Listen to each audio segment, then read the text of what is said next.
When I think of Star Wars games that I played when I was younger, there are a bunch that come to mind. The Battlefront games, Republic Commando, Revenge of the Sith, Jedi Outcast, hell, even Episode 1 Racer and that Phantom Menace PS1 game have stuck with me after all these years.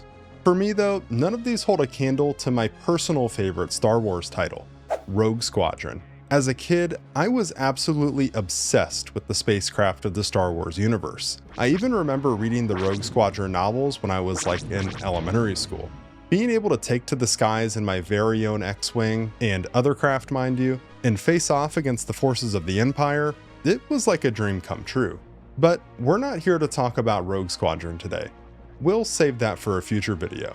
Instead, we're covering a title that many would call its spiritual successor, and one that, when I saw it, I knew I absolutely had to play. Enemy fighter straight ahead. Great! Let's give it to them! Star Wars Starfighter. The game was released in early 2001 for the PC, Xbox, and PlayStation 2. Although there was an arcade version that released in 2003, and also in 2015, the game was released on the PlayStation Network, allowing it to be played on the PS3. Now, I originally played this on my PS2, but for this retrospective, we're going to be playing the Steam version of the game. So, what exactly is Star Wars Starfighter? Well, to put it short, it's an arcade Star Wars flight sim game that's set during the events of Star Wars Episode 1, The Phantom Menace. The game puts you in the shoes of 3 distinct characters, each with their own unique ship to pilot through a total of 14 main story missions. There are also several bonus missions too, which we'll discuss later on. Core gameplay is very similar to the aforementioned Rogue Squadron. You load into a map and proceed to complete various objectives. These can range from defending or escorting allies, destroying specific targets, and more. Along the way, you'll encounter obstacles in the form of various types of enemy air and ground targets, scarabs, vulture droids, AATs, the usual separatist stuff. Controlling your crafting missions is relatively straightforward thanks to the game's simplified arcade-style controls. No need for rudder input here to yaw left or right, it's all done on the left analog stick. The 3 ships you fly in the main story mode all handle relatively similar to one another, although it seems there are some slight differences when it comes to agility, acceleration, and deceleration. Each of the 3 also has a unique targeting reticle and UI that you can see in the bottom right, as well as unique special weapons. The N1 Starfighter has access to proton torpedoes, which are pretty self-explanatory, a no-frills weapon that does extremely high damage on impact. The Guardian Mantis has what Wikipedia calls an ion encumbrance system, which in-game the way this works is that if you hit a target with it, it'll do heavy shield damage, as well as causing your standard laser cannon shots to have a sort of homing effect to them when you fire towards your target. And lastly, the Havoc Bomber has a sort of plasma bomb, referred to in-game as the Plasma Scourge, and it essentially acts as a proton bomb launcher. These do high damage and are also self-replenishing. Their only downside is that they don't quite travel in a straight line, so you do have to carefully place them on target. It's worth noting too that the Havoc also has a turret that fires at nearby enemies, which while it doesn't do a ton of damage, it certainly helps. And trust me, you're gonna need all the help you can get. Yeah, before we move on to the story, we gotta talk difficulty.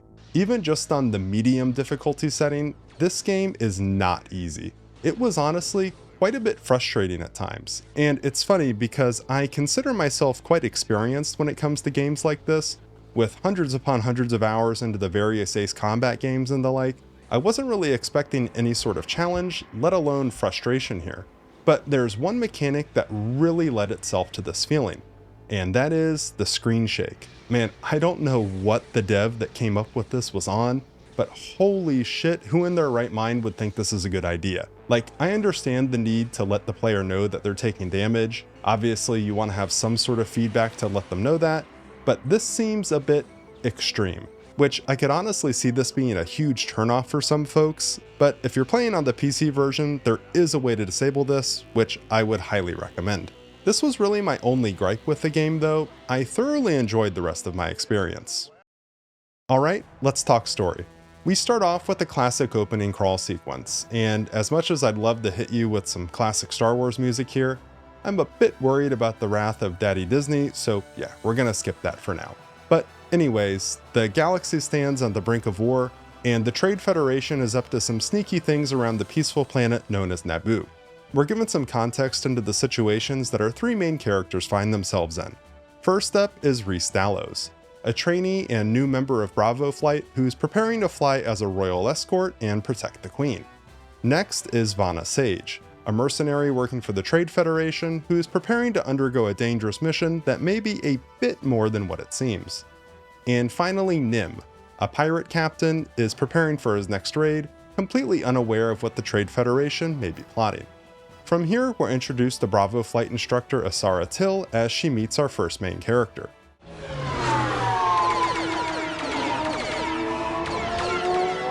They're on me. I can't shake them.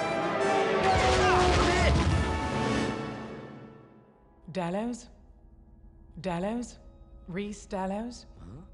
Yeah, sleeping on the job. Talk about a bad way to start your employee-boss relationship dynamic. But anyways, thankfully it's not a big deal, and we jump straight to a basic tutorial that reminds me a little bit of racing through Beggar's Canyon back home. We shoot some mines for target practice, face off against some holographic targets, and then finally have a friendly duel with Asara before finally wrapping up training. Well done, Rhys. Thanks, Bravo 7. You can call me Asara. So I made it? Yep. Besides, I need a good partner for the royal escort. It's time for the real deal, an actual mission escorting Queen Amidala to speak with the Trade Federation. Stay close. Strange location for a meeting, if you ask me. I don't trust the Trade Federation. I'm picking up several new craft in the area. They're approaching fast. The Trade Federation fleet is leaving the area. It's a trap! Who would have guessed? Things don't go exactly as planned, and our next task is dealing with some mercenaries who are attempting to take down the Queen. Bonus points, of course, if you make sure the Royal Starship doesn't take any hull damage. As you might expect, the game has a ranking system for each mission that's based on certain parameters. Every mission has a primary objective, which is the only thing that's actually required to do in order to succeed. But if you want to get that gold medal, which is required for certain unlocks that we'll touch on later, you're going to have to complete the bonus objectives. Now, this was our first time experiencing the openness of space combat, and I must say it felt great compared to the narrow confines of the tutorial mission. It did take me a bit of time before I realized what the input was for targeting enemies, but after I figured that out, things were a breeze. Between the rapid-fire lasers and the lock-on capable homing proton torpedoes, I felt unstoppable. We're successful in defending the Royal Starship, and it's able to escape. But things go south when a new enemy mercenary shows up. Bravo 7, I need your help. I can't shake this one. I'll get him, Bravo 10. Let me put a stop to your futile efforts. What? Sorry, no! Now it's your turn.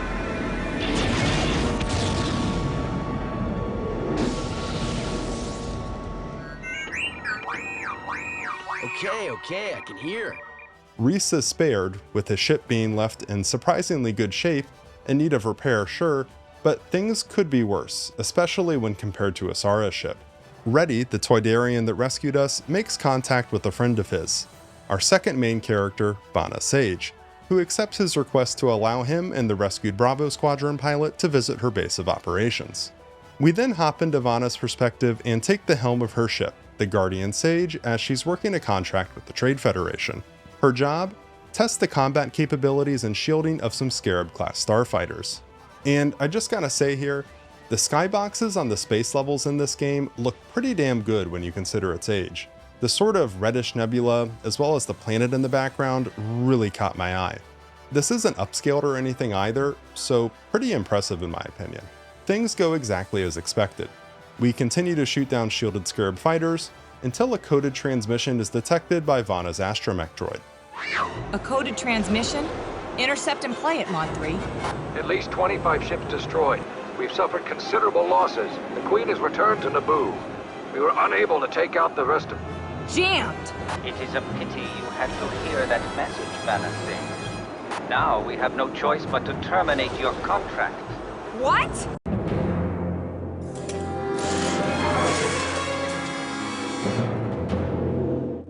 And as per the terms in Section 23E, Paragraph 5, we reserve the right to terminate your employment with force.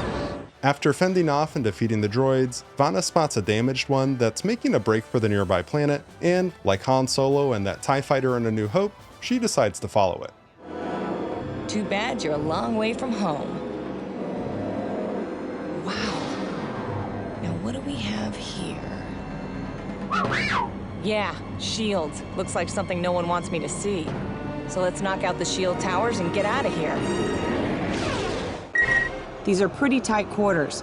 Mod 3, adjust repulsor list for full braking. Our objective here is simple. Destroy some shield generators and get the hell out of Dodge. Seems easy enough, right? Little did I know that this mission would be my first taste of just how bullshit the camera shake mechanic in this game could be. Seriously, if one of these turrets started lighting me up, the only thing I could do was try boosting away and just praying that they'd start missing.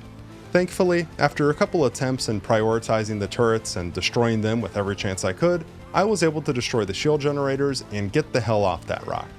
Good riddance. Time to head home.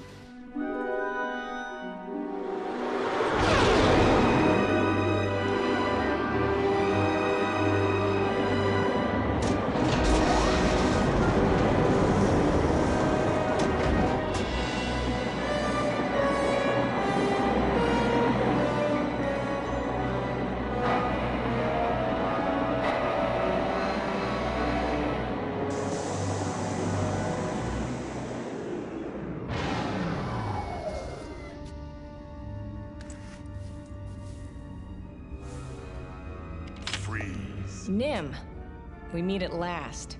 Put the blaster down. Not before I take a good look at the only person to ever put me behind bars. Nim, our third and final character.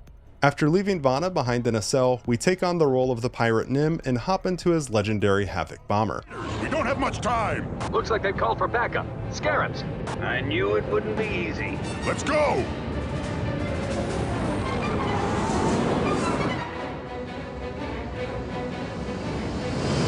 Let's take him on. This is a chance of a lifetime. Our goal here, to assault a Trade Federation convoy and disable one of their freighters. Much like the turrets from the previous missions, I underestimated just how well defended these damn things are.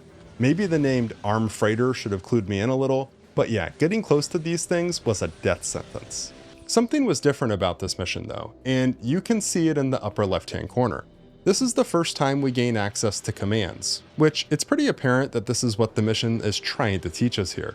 Don't go in strafing big, well-defended targets alone. You have access to 4 total commands, although only 3 of them actually do anything. Using a set input, you're able to tell your allies to attack targets, defend them, give you cover, or the 4th and pretty useless one, just check in with their statuses. Once I began to utilize these, we were able to take down an armed freighter, and after dealing with some missile frigates that showed up, pick up a mission complete.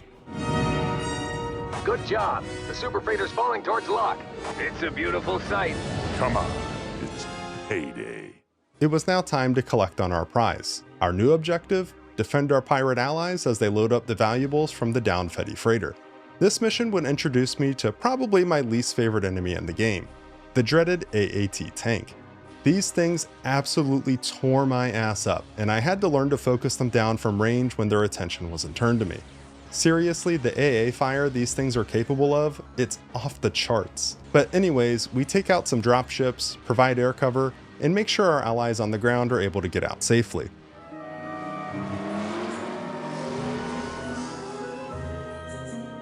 Did you hear? That cargo Nim brought in earlier today. Some sort of transmitter.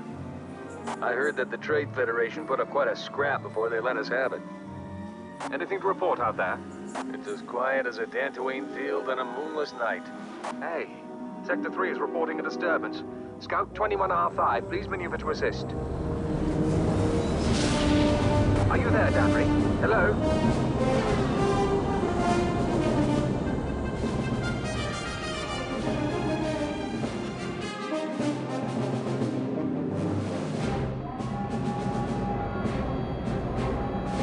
For the 3rd mission in a row, we're back in the cockpit of the Havoc. This time we're defending the pirate base of operations as a droid army bears down on it. It's sort of like the battle for Hoth, except less snow-covered and nowhere near as climactic. Our objective here is to hold off the assaulting forces until the evac transports are away. We take out the droid dropships ASAP because they're able to deploy AATs, and seriously, fuck those things. But don't worry, there'll still be plenty of them later in the level. I love camera shake. We deal with some enemy bombers and proceed to hold out until our allies are able to make their escape. 1 to NIM, we're ready for escort. Reese got the relay working again. I'm gonna miss this worthless rock.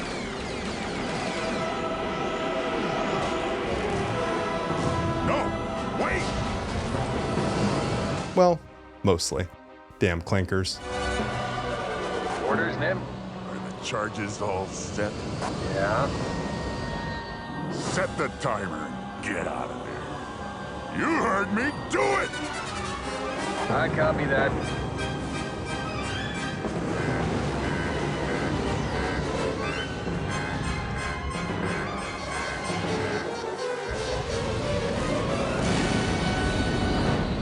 Before we move on, I'm excited to announce a brand new partnership with Apex Gaming PCs. With custom-built PCs available in different configurations at various price points, they're sure to have an option for any gamer out there, especially when you factor in their affordable and flexible financing options. Whether you're on a budget and opting for the entry-grade Apex Bronze, or looking to dominate your competition with the Streamer Plus, you can rest easy knowing that your investment is protected by the Apex Standard 2-year parts and lifetime labor warranty. For a limited time, you can use my 10% discount code JARBO at checkout when purchasing. See link in the video description below.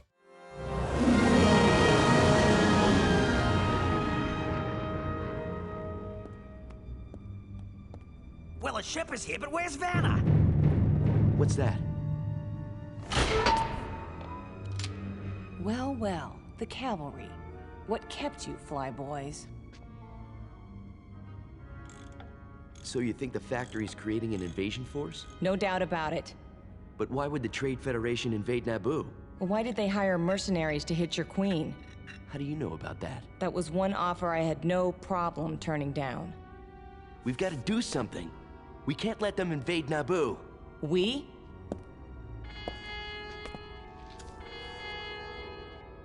Well, look who's back.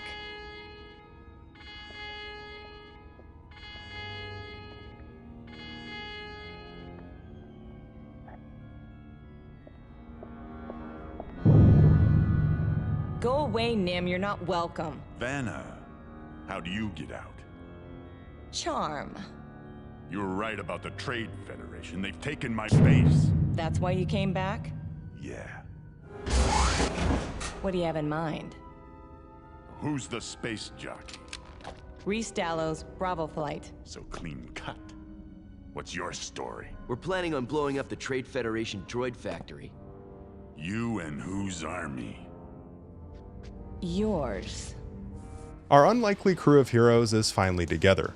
It's finally time to take the fight to the Separatists. Remember when we fought those turrets back on Mustafar at home earlier? Yeah, that's where we're headed, but before we can, we need to take out some satellites that are orbiting the planet. We do this with relative ease and then proceed to the planet itself. I thought I'd learned my lesson before and was prepared to deal with these pesky turrets, but nonetheless, I still found myself dying to them, I think at least once, before we were able to successfully clear the planet of all of its facilities.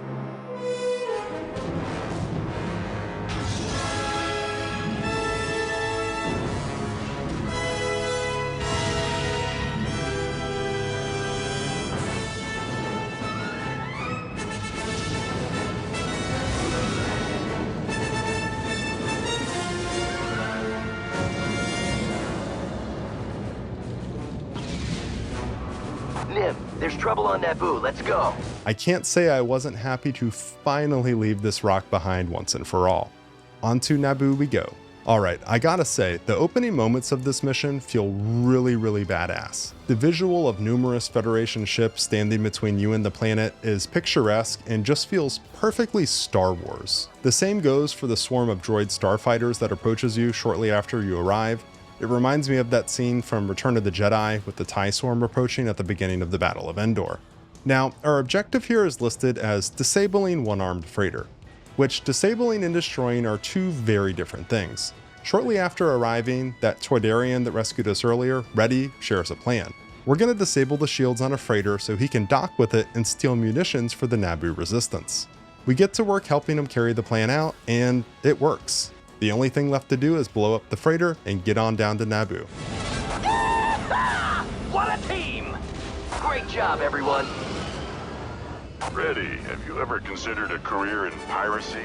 Is that a job offer? I don't work cheap, you know. So what are you gonna do with all that firepower, Reese? I'll contact the Resistance. They'll put it to good use. The Resistance leaders sent to meet here, but there's no sign of them. They should be here by now. They must have run into trouble in the canyon.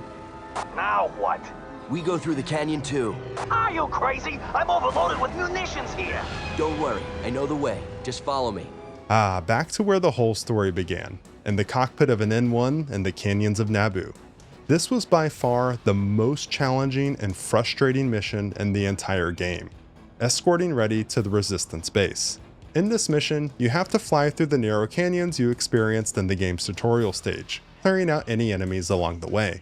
These enemies will target Reddy and they will shoot him down and give you a mission fail, so you really have to be thorough with clearing them out. He can take a few hits, but much more than that, and he'll go down pretty quickly. The frustration in this mission comes from combining these relatively confined areas that you're forced to fly in with the game's camera shake mechanic, which we've already mentioned a couple of times.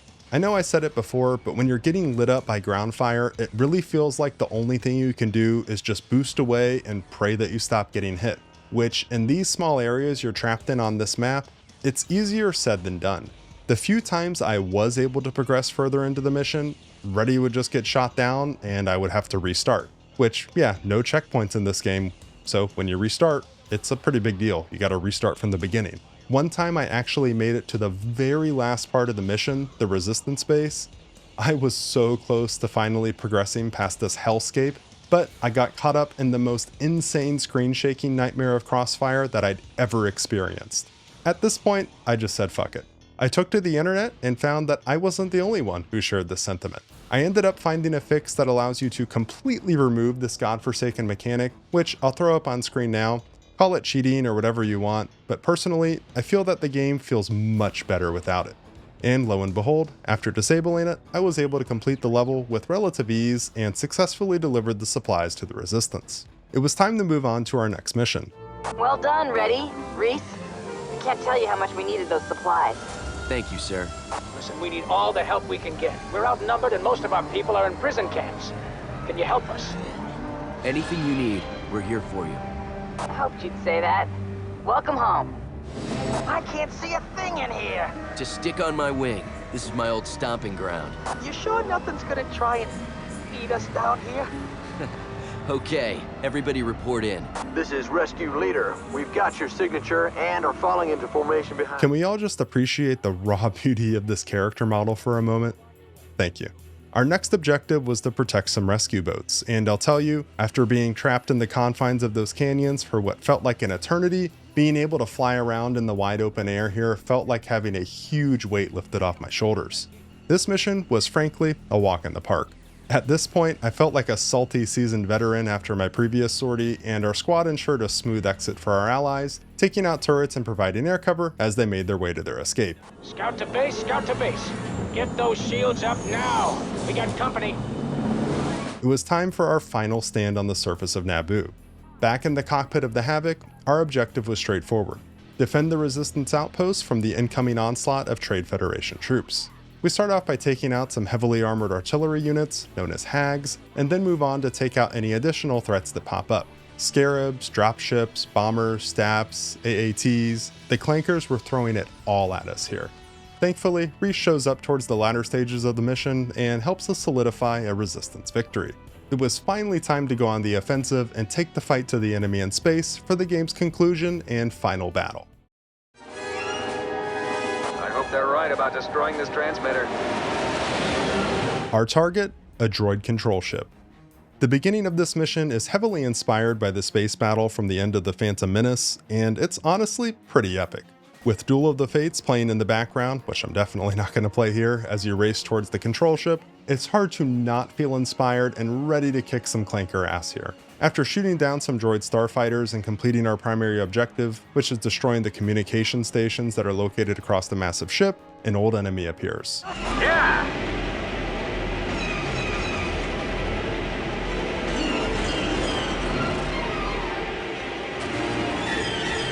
Looks like the last one. Hopefully this will buy us enough time to spot a weakness in those towers. Droids are no match for human instinct. Let me put a stop to your futile efforts. It's time to avenge Asara. What follows is more than just a simple dogfight to the death. Once you get the mercenary leader's shields down to a certain point, he becomes invulnerable and flies inside the hangar of the capital ship. Sounding familiar to anyone? From here, we follow the merc ship through several internal hangars, taking out a few enemies along the way, before finally having a showdown with the enemy that allows us to reduce his health bar to 0. But just as we defeat our adversary, someone comes on the comms and says that the ship we're trapped in has begun to blow up from the inside. So we just happen to find ourselves in the same ship that Anakin flew into and destroyed. Funny how we've never heard mention of the other N1 that flew into the droid control ship simultaneously. But anyways, we take out the shield generator and we make a perfectly timed escape. And with that, the story of Star Wars Starfighter is concluded. I can't believe you're leaving this, Nim. I can't believe you're staying. Come on, live dangerously. Thanks, but I'm gonna stick around. Besides, someone's gotta look out for these guys. So this is where you two are hiding. What's up, Ugly? Look who's talking. You really going so soon? I gotta get these supplies to my men. But hey, if you ever get sick of working in paradise, you know who to call. Thanks, Nim. Overall, I really enjoyed the story of this one. Its original characters combined with a story that's also original, while at the same time being set in a time period that's very familiar to most fans, was welcomed. It's a pretty quick playthrough. I beat it in like 2 or 3 gameplay sessions, but if you had a whole evening to spare, you could probably play through it in just one sitting. If you're a fan of the old Rogue Squadron games, I would definitely recommend picking this up, especially when it's on sale. For reference, I think I paid just over $2 for it, but even at full price, it's only $5.99, so yeah, you can pick it up for practically nothing. Now, that's not all there is to Starfighter. Earlier, I mentioned bonus missions, which there are a total of 6 available. These range from things like training missions where you practice against holo targets, to things like defending a convoy, or even racing. These aren't automatically unlocked though. In order to gain access to them, you'll have to fulfill certain prerequisites, like getting gold medals on specific missions, or there's one other option: cheat codes. Remember back in the day when cheat codes were a thing? Yep, they're here and in full force. Want to unlock everything and gain access to that fancy Sith Inquisitor ship? No problem. Invincibility? Sure. How about unlocking a special blue N1 that's OP as hell? You betcha. There's quite a long list of codes for the game, and some are a little less conventional, like the code James that gives you a breakdown of James's normal day working on the game, or codes that let you see the dev team.